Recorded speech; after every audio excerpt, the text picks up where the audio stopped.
ನಮಸ್ತೆ ವೀಕ್ಷಕರೇ, big boss Kannada season 11 ಇದೇ ತಿಂಗಳು 29ರಿಂದ ಶುರು ಆಗ್ತಾ ಇದೆ.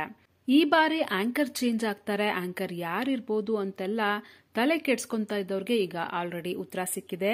ಈ ಸೀಸನ್ ನ ಕೂಡ ಕಿಚ್ಚ ಸುದೀಪ್ ಅವರೇ ಆಂಕರಿಂಗ್ ಮಾಡ್ತಾರೆ ಅಂತ ಪ್ರೋಮೋದಲ್ಲೇ ನಿಮ್ಗೆಲ್ಲರಿಗೂ ಗೊತ್ತಾಗಿದೆ. ಬಿಗ್ ಬಾಸ್ ಕನ್ನಡ ಸೀಸನ್ 11 ಹೊಸ ಪ್ರೋಮೋ ಬಿಟ್ಟಿದ್ದಾರೆ. ನೀವೆಲ್ಲರೂ ನೋಡಿರ್ತೀರಾ.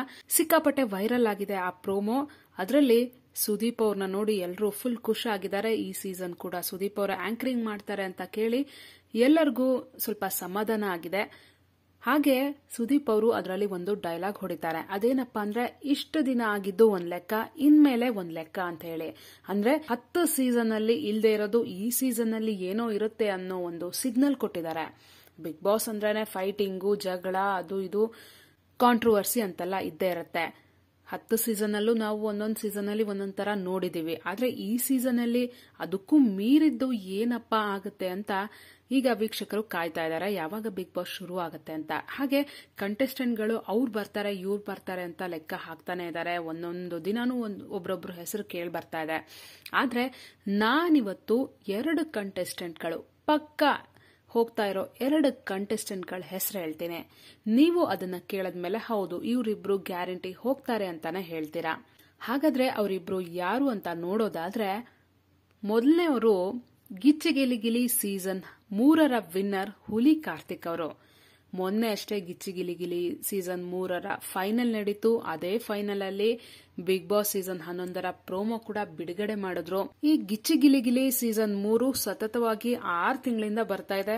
ಯಾವಾಗ ಬಿಗ್ ಬಾಸ್ 10 ಮುಗೀತೋ ಅದು ಮುಗಿದ ಕೂಡ್ಲೇನೆ ಈ ಗಿಚ್ಚಿಗಿಲಿಗಿಲಿ ಶೋನ ಶುರು ಮಾಡಿದ್ರು. ಫೆಬ್ರವರಿ 3ರಿಂದ ಇದು ಶುರುವಾಯಿತು. ಸ್ಟಾರ್ಟಿಂಗ್ ಅಲ್ಲಿ ಗಿಚ್ಚಿಗಿಲಿಗಿಲಿ ಚೆನ್ನಾಗಿ ಬರ್ಲಿ ಅಂತ ಅಟ್ರಾಕ್ಷನ್ಗಾಗಿ ಡ್ರೋನ್ ಪ್ರತಾಪ್ ಅವ್ರನ್ನ, ತುಕಾಲಿ ಸಂತೋಷ್ ಅವ್ರನ್ನ ಎಲ್ಲರನ್ನೂ ಹಾಕೊಂಡ್ರು. ಆಮೇಲೆ ಬರ್ತಾ ಬರ್ತಾ ಹೊಸದಾಗಿ ಯಾರ್ಯಾರೋ ಬಂದ್ರು. ಸುದೀರ್ಘವಾಗಿ 6 ತಿಂಗಳು ನಡೆದಂತ ಶೋ ಈಗ ಕೊನೆ ಆಗಿದೆ. ಅದರ ವಿನ್ನರ್ ಕೂಡ ಅನೌನ್ಸ್ ಆಗಿದ್ದಾರೆ. ಹುಲಿ ಕಾರ್ತಿಕ್ ಅವರು ಮೊದಲನೇ ವಿನ್ನರ್ ಆಗಿ 10 ಲಕ್ಷ ಬಹುಮಾನವನ್ನು ತಗೊಂಡಿದ್ದಾರೆ. ಹಾಗೆ ರನ್ನರ್ ಅಪ್ ಆಗಿ ತುಕಾಲಿ ಸಂತೋಷ್ ಅವರ ಪತ್ನಿ ಮಾನಸ ಅವರು ಆಯ್ಕೆಯಾಗಿದ್ದಾರೆ. ಅವ್ರಿಗೂ ಸಹ 3 ಲಕ್ಷ ಬಹುಮಾನ ಹಾಗೂ ಸ್ಮರಣಿಕೆ ಕೂಡ ನೀಡಿದ್ದಾರೆ. ಇವರಿಬ್ರು ಈ ಸೀಸನ್ಗೆ ಪಕ್ಕಾ ಹೋಗ್ತಾರೆ ಅಂತ ಬಿಗ್ ಬಾಸ್ ಟೀಮ್ ಇಂದಾನೆ ಸುದ್ದಿ ಹೊರ ಬೀಳ್ತಾ ಇದೆ. ಈ ಸುದ್ದಿ ಅಧಿಕೃತವಾಗೂ ಹೌದು ಅಂತಾನೂ ಕಲರ್ಸ್ ಕನ್ನಡ ಟೀಮ್ ಇಂದ ಕೇಳಿ ಬರ್ತಾ ಇದೆ. ಇನ್ನೇನು ಶೀಘ್ರದಲ್ಲಿ ಅಂದ್ರೆ ಸೆಪ್ಟೆಂಬರ್ 29ಕ್ಕೆ ನಿಮ್ಮೆಲ್ಲರಿಗೂ ಗೊತ್ತಾಗುತ್ತೆ. ಈ ಕುತೂಹಲಕ್ಕೆ ತೆರೆ ಕೂಡ ಬೀಳತ್ತೆ. ಮಾನಸ ಅವ್ರ ಬಗ್ಗೆ ಬಿಗ್ ಬಾಸ್ 10ರಲ್ಲೇ ಕೆಲವರು ಎಕ್ಸ್ಪೆಕ್ಟ್ ಮಾಡಿದ್ರು. ಯಾಕಂದ್ರೆ ತುಕಾಲಿ ಸಂತೋಷ್ ಅವ್ರನ್ನ ಮಾತಾಡ್ಸಕ್ ಬಂದಂತ ಮಾನಸ ಅವರ ಕಾಮಿಡಿ ನೋಡಿ ಎಲ್ಲರೂ ಖುಷಿ ಪಟ್ಟಿದ್ರು. ತುಕಾಲಿ ಸಂತೋಷ್ ಅವ್ರಿಗಿಂತ ಚೆನ್ನಾಗಿ ನೀವೇ ಕಾಮಿಡಿ ಮಾಡ್ತೀರಾ, ನೆಕ್ಸ್ಟ್ ಸೀಸನ್ಗೆ ಪಕ್ಕ ನೀವು ಬರ್ತೀರಾ ಅಂತೆಲ್ಲ ಕಮೆಂಟ್ ಮಾಡ್ತಾ ಇದ್ರು. ಹಾಗೆ ಕೆಲವರು ನೀವು ಬರಬೇಕು ಅಂತಾನು ಹೇಳ್ತಾ ಇದ್ರು. ಸೊ ಅವರ ಹೆಸರು ಆಗಿಂದನೇ ಕೇಳಿ ಬರ್ತಾ ಇತ್ತು. ಹಾಗೆ ಈ ಗಿಚ್ಚಿಗಿಲಿಗಿಲಿ ಶೋನ ರನ್ನರ್ ಅಪ್ ಕೂಡ ಆಗಿರೋದ್ರಿಂದ ಅವರು ಗ್ಯಾರಂಟಿ ಹೋಗ್ತಾರೆ. ಇನ್ನು ಹುಲಿ ಕಾರ್ತಿಕ್ ಅವರು ಕಲರ್ಸ್ ಕನ್ನಡದಲ್ಲೇ ಬಹಳ ವರ್ಷಗಳಿಂದ ಗುರ್ಸ್ಕೊಂಡಿದ್ದಾರೆ. ಈ ಸೀಸನ್ ನ ವಿನ್ನರ್ ಕೂಡ ಆಗಿರೋದ್ರಿಂದ ಇವರಿಬ್ರು ಈ ಸೀಸನ್ ಅಲ್ಲಿ ಪಕ್ಕಾ ಇರ್ತಾರೆ. ನಿಮ್ಗೇನ್ ಅನ್ಸುತ್ತೆ? ಇವರಿಬ್ರು ಬಿಗ್ ಬಾಸ್ ಕನ್ನಡ ಸೀಸನ್ 11ಕ್ಕೆ ಹೋಗ್ತಾರೆ ಅನ್ಸುತ್ತಾ?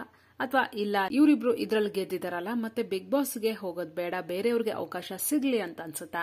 ನಿಮ್ಮ ಅನಿಸಿಕೆ, ಅಭಿಪ್ರಾಯ ಏನು ಅನ್ನೋದನ್ನ ಕಮೆಂಟ್ ಮೂಲಕ ತಿಳಿಸಿ. ಹಾಗೆ ನೀವಿನ್ನೂ ನಮ್ಮ ಚಾನೆಲ್ನ ಸಬ್ಸ್ಕ್ರೈಬ್ ಮಾಡದೆ ಫಾಲೋ ಮಾಡದೆ ನೋಡ್ತಾ ಇದ್ರೆ ದಯವಿಟ್ಟು ಮಾಡಿ. ಧನ್ಯವಾದ.